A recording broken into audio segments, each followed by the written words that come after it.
After taking a few weeks off from reviewing any more fishing games, I decided it was time to get back into the groove of things. I only have a few more to cover, so might as well get it over with. Thankfully, finally, we have found a good fishing game besides Action Bass. Yes, there is more than one good fishing game for the PlayStation 1. Ironically too, it's made by Konami, which is frightening. Good games and Konami rarely go together, especially given their modern reputation. So when I started playing Big Ol' Bass 2, I was pleasantly surprised at how much there was to this game and how it wasn't awful. King salmon, 70 pounds, 5 ounces. Big.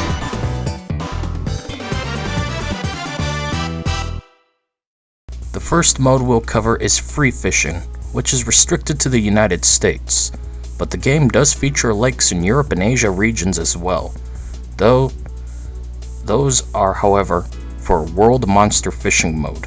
We'll cover that one later. For now, in free fishing mode, we can select one of several lakes across the United States and an area within that lake to fish. Each one contains different fish. And another thing that surprised me about this game is the fish actually bite. A lot, in fact. The challenge is no longer in the hours needed of patience, but instead your ability to reel in the fish, which is different from the other fishing games I've played so far. We'll cover that part next.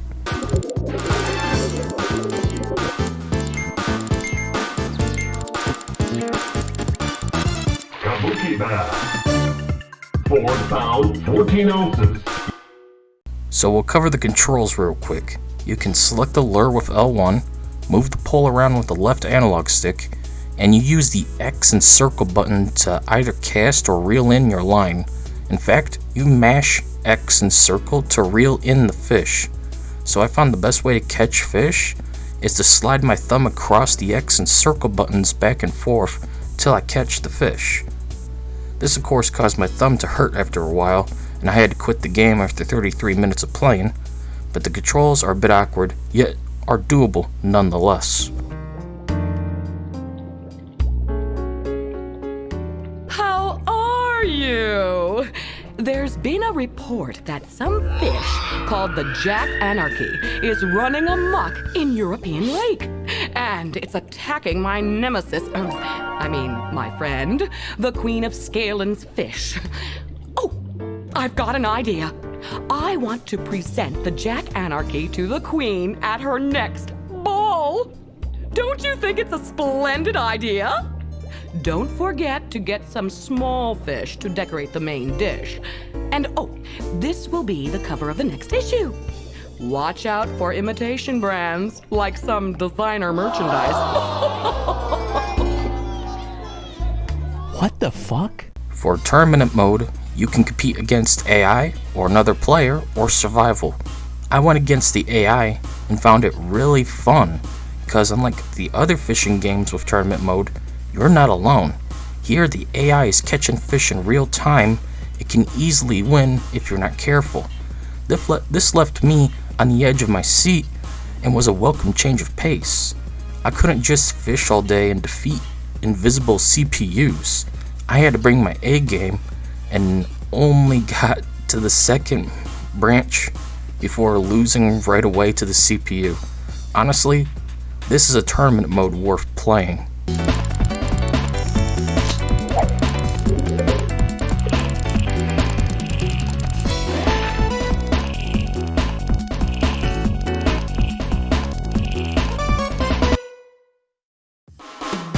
You win!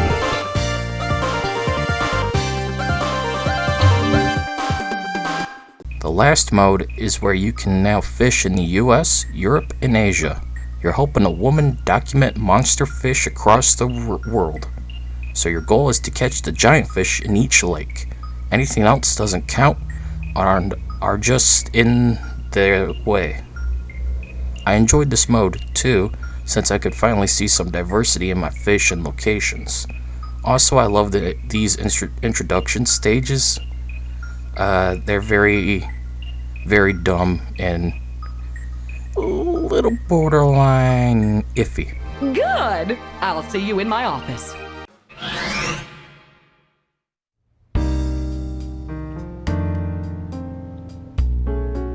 Konnichiwa! Konbanwa! I don't like where this is going. The legendary fish of mystery. It's mine, all mine! Stop! I'm planning to have this as the spotlight for the next issue, as well as adding a touch of the Orient to my collection. Stop! Let's see. I want the biggest one possible. I'll be waiting for the good news. 谢谢，再见。 A last thing worth mentioning is the gallery, where you can view all the fish in the game, but only see the ones you've caught. Holy cow, there are a lot of fish in this game. It's not just bass, contrary to the game's name. You got sharks, bass, trout, salmon, catfish, you name it. Another thing worth mentioning is the music, which ranges from Sega arcade machines like Virtua Fighter and Virtua Cop style, to more relaxing stereotypical themes for different region lakes. One more thing to bring up is the overall quality of the game. I barely encountered any technical problems like frame dips, audio chops, or PS1 graphical glitches. It's a well put together fishing game. While I still prefer Action Bass, this one is an easy second place best fishing game for the PlayStation 1.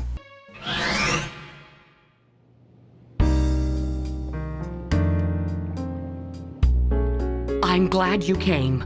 Recently, there's been talk about a gangly fish appearing in American Lake Park that steals picnic baskets. I believe it was a scud bass. No, wait. Or was it an ICBM bass? No! No, that wasn't it either. Oh, what was it?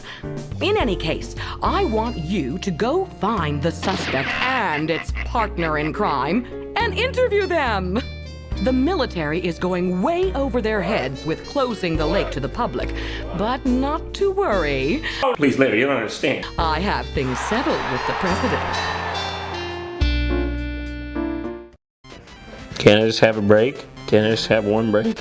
At the end of the day, Big Ol' Bass 2 is a game worth your time as it was mine. It's loaded to the brim with content, and while the controls can be a pain in the thumb, it didn't stop me from enjoying this game, exploring every mode and like possible. Go give it a try when you can.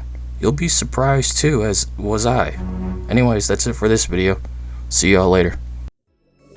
Fish on!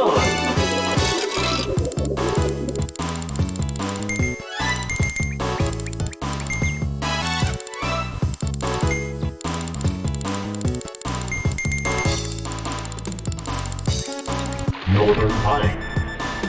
10 pounds, 7 ounces. Huge.